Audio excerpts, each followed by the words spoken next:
Je voulais juste montrer une méthode de tirage que j'utilise ces derniers jours. Enfin, en fait, depuis plus longtemps, mais là en ce moment, c'est... Je sais pas, ça répond vachement bien. Par exemple, en 3 cartes, je vous pose une question. Bon, là, je n'en ai aucune en tête. Je vous montre juste. Je prends un petit jeu parce que je suis pas douée pour la vidéo.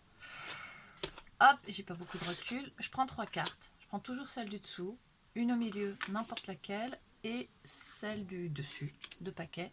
Voilà. 3 cartes et j'ai un tirage. Pif paf pouf.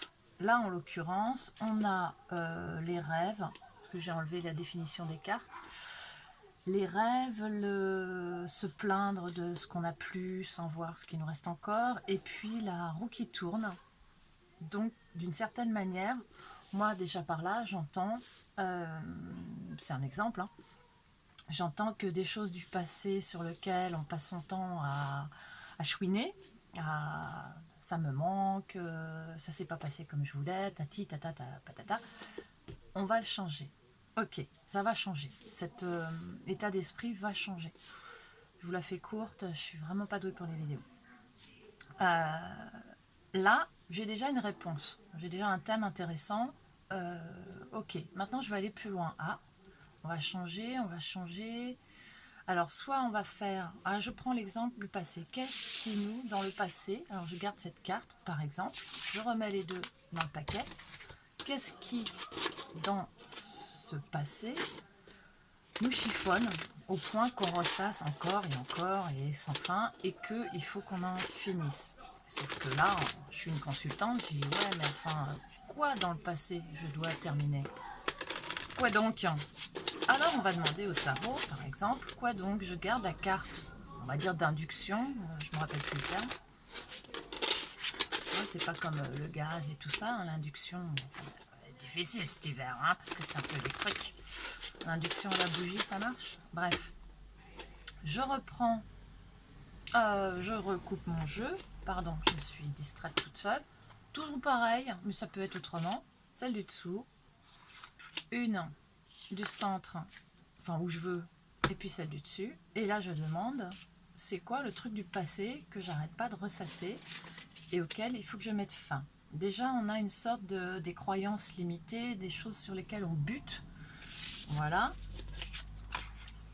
La tour, un effondrement, donc un effondrement du mental, surtout des croyances. Ben, ça tombe bien, on a des croyances un petit peu pourries ici, qui nous retiennent prisonniers, alors qu'on peut parfaitement on n'est pas réellement prisonnier, c'est une impression. Et là, c'est quelque chose qui s'effondre, vers quoi, derrière lequel il peut y avoir du succès, parce que là, on a, je crois que c'est la reine de denier, qui est en train de thésauriser.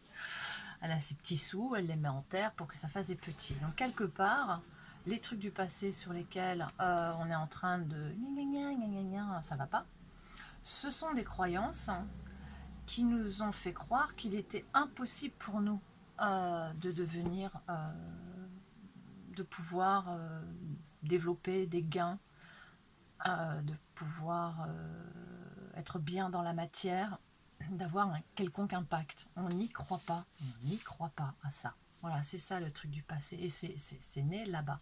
Alors là, ce qui m'intéresse, c'est comment, par exemple, je pourrais faire pour développer ça. Ça c'est la jolie carte. Alors je garde cette carte, pouf, je la garde, je repatouille mon jeu, zouzouzou. Alors je suis assez étonnée parce que ça donne des informations cohérentes alors que je suis en train de faire à peu près n'importe quoi. Juste pour vous montrer vite fait la méthode de tirage. Et je pense que je vais ni regarder ni réécouter. Bon, hop, hop. Donc maintenant, je garde la carte, pour aller vers cette abondance possible que je sème petit à petit, comment je peux faire? Qu'est-ce qui m'est conseillé? Paf, ma même méthode. Oup, oup, oup. Nous avons... encore, nous avons... on est dans la grotte là, on est un petit peu dans la misère. Hein. Donc cette sensation ou cet état de misère peut changer pour... Là on a quand même l'impératrice, mine de rien. pour reprendre son pouvoir. Donc quelque part, il nous est conseillé de reprendre notre pouvoir sur nos croyances et qui ont généré une réalité de misère. Voilà, en gros, je vous la fais courte. Et cette méthode de tirage, je peux la développer, bon pas à l'infini, parce qu'à un moment il faut manger, dormir, enfin on a 2-3 trucs à faire dans la journée. Mais je pourrais parfaitement reprendre la carte de l'impératrice, voilà, reprendre mon pouvoir créateur, ma puissance de vie, je pourrais reprendre ça, comment développer ça. Voilà, comment développer ça, maintenant qu'on a compris qu'il fallait mettre fin à un état de misère, qui n'est issu que d'une croyance, mais qui s'est imprimé dans la matière, les deniers.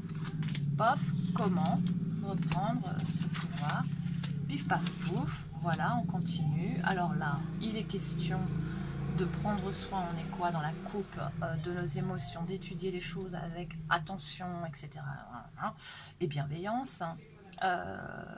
Pour reconquérir un petit peu qu'est-ce qu'on veut vraiment au fond de soi, au fond de son cœur, pour le bien de tous, le nôtre et ceux des autres. Et ce qui n'est pas bon par rapport à cette bienveillance, cette générosité, on le quitte, on va vers autre chose et on va conquérir un nouveau territoire. C'est une quête, par exemple. C'est quoi cette histoire de conquête? On prend la carte, ouais, vous avez compris, voilà, c'est tout ce que je voulais montrer parce que c'est une méthode de tirage que j'utilise beaucoup en ce moment, qui m'éclate et qui est d'une pertinence assez surprenante. Voilà, donc si jamais ça vous intéresse, livre à bout, libre à vous de procéder de la sorte. Au revoir.